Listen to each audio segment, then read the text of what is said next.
Berita tentang kebocoran data nomor pokok wajib pajak atau NPWP yang diduga dilakukan oleh peretas atau hacker Bjorka membuat kita bertanya-tanya, apakah data pribadi kita aman di tangan pemerintah? Anggota Komisi I DPR fraksi PKS Sukamta menyoroti kebocoran data ini sebagai ancaman serius bagi privasi individu dan keamanan nasional. Sukamta menilai pemerintah harus melakukan investigasi internal untuk mengetahui kelemahan dari sistem data yang dimilikinya. Selain evaluasi, pemerintah juga harus melakukan investigasi internal untuk mengetahui kelemahan dari sistem data yang dimilikinya, ujar Sukamta. Lebih lanjut, dia juga meminta pemerintah memberikan penjelasan yang detail kepada masyarakat mengenai kebocoran data ini. Masyarakat harus bisa merasa aman bahwa data pribadi mereka dijaga dengan baik oleh pemerintah dan institusi terkait. Sehingga perlu adanya penjelasan detail dari pemerintah, paparnya. Kita juga bertanya-tanya, apakah ini bukan kali pertama kebocoran data seperti ini terjadi?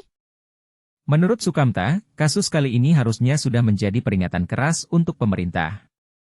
Ini sudah terjadi yang kesekian kalinya, dan harus menjadi alarm keras untuk pemerintah agar segera meningkatkan keamanan siber sehingga data setiap warga negara terlindungi, ucap dia.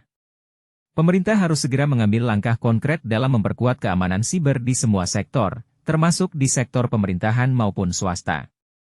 Perlindungan data harus menjadi prioritas utama, bukan hanya sebagai reaksi terhadap insiden, tetapi sebagai kebijakan jangka panjang yang sistematis, lanjut Sukamta.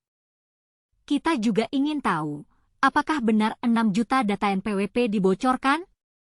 Menteri Keuangan Sri Mulyani mengaku sudah memerintahkan jajarannya untuk mengecek, tapi tidak ada keterangan lebih lanjut yang disampaikan.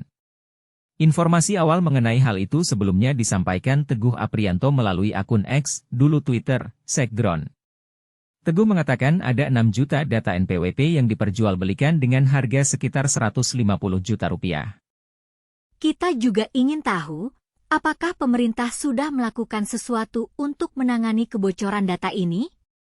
Setelah data NPWP milik Presiden Joko Widodo bocor di internet, pemerintah langsung menonaktifkan NPWP Jokowi.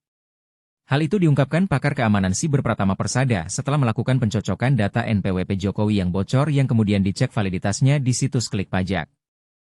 Kita juga ingin tahu, apakah ini hanya masalah keamanan siber atau juga masalah kepercayaan masyarakat terhadap pemerintah? Sukamta menilai masalah kebocoran data tidak boleh berhenti hanya sampai pendalaman dan investigasi saja seperti sebelumnya. Pemerintah harus segera mengambil langkah konkret dalam memperkuat keamanan siber di semua sektor, termasuk di sektor pemerintahan maupun swasta, imbuh dia. Kita semua ingin tahu, apakah pemerintah akan melakukan sesuatu untuk menjaga keamanan data pribadi kita? Apakah kita akan merasa aman bahwa data kita dijaga dengan baik oleh pemerintah dan institusi terkait?